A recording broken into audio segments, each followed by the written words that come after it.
Efectivamente, la economía peruana este año va a cerrar más o menos creciendo alrededor de 3.8%.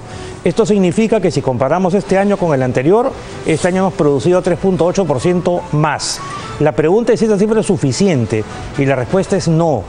Para que esta cifra pueda tener efecto, digamos, sobre la reducción de pobreza, reducción de exclusión, etcétera, tienen que pasar al menos dos cosas.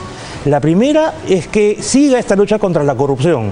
Esto se mantenga para limpiar el Poder Judicial y limpiar todo aquel atisbo de corrupción que nos frena el crecimiento. La segunda es que tienen que ponerse en marcha reformas en una serie de áreas, en particular en aquellas que están vinculadas con el bienestar de las personas.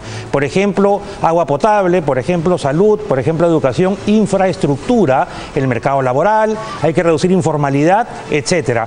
Ahora, aprovechando que el presidente tiene un índice alto de aprobación, creo que es el momento para comenzar a implementar y continuar con las reformas que ya se han iniciado. Eso nos puede permitir crecer en torno del 5%, que es la cifra mínima para que ese crecimiento, que significa producir más, se refleje en mayor empleo, se refleje en mayor reducción de la pobreza y sobre todo reducción de la desigualdad, que es uno de los temas más importantes y que se está tocando poco ahora en la agenda dada la situación política, ¿no? Carlos, en los últimos días se está hablando un poco del tema laboral, sí, las vacaciones, pero ¿el tema del sueldo mínimo podría variar en los próximos meses? Tendría que variar, y tendría que variar porque simplemente en los últimos año y medio más o menos ha habido un aumento de precios alrededor de 2%, casi 3%, con lo cual simplemente para actualizar el sueldo mínimo eso tendría que aumentar. Ahora bien, ahí el problema es que las pequeñas y medianas empresas enfrentan costos altos en caso que aumente el sueldo mínimo, y es por esa razón que se requiere en esas circunstancias una participación del Estado en términos de promover, apoyar, ayudar a las pequeñas y medianas empresas para que se formalicen, agarren el sueldo mínimo más alto y como consecuencia puedan contribuir más con la recaudación de impuestos, que básicamente ahora está sumamente baja y por eso es que el gobierno no puede gastar más, es como un círculo vicioso. Entonces tenemos que empujar a las pequeñas y medianas empresas, dan más empleo, podrían pagar más impuestos y efectivamente eso podría ayudar. La pregunta que justamente es materia de la reforma y que debería ser un tema de un debate nacional es cómo lo hacemos. Ahora, se ha hablado también, Carlos, sobre medidas de austeridad, un periodo de austeridad, se ha hablado de recortar sueldos a congresistas, de recortar sueldo vitalicio a expresidentes, ese tipo de medidas políticas que suenan muy populistas, ¿realmente tendrían, por ejemplo, impacto en la economía del país? ¿O? En el campo económico no tienen impacto porque son medidas muy marginales, muy pequeñitas, muy separadas del resto. Pero sin embargo a lo mejor sí tienen ánimo en el ánimo de la población. Y si algo que hay que cambiar, Sigrid, ahora son las expectativas, es decir, lo que la gente cree que va a pasar.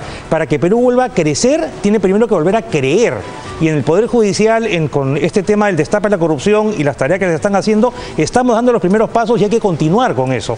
Carlos, perdóname, Silvia, muy cortito, una del estribo para mí. El dólar, ¿cómo se va a comportar el dólar a fin de año, que quedan 2 semanas, pero sobre todo para el verano? ¿Qué perspectivas? A ver, las perspectivas de corto plazo para el dólar son, dado que Estados Unidos está subiendo su tasa de interés, en estos días debe haber una subida más, en la primera parte del año van a haber 2 subidas más.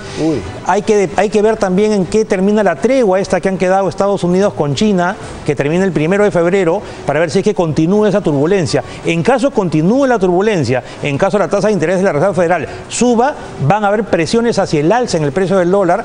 Sin embargo, nuestro Banco Central tiene los dólares suficientes para vender y evitar los aumentos bruscos.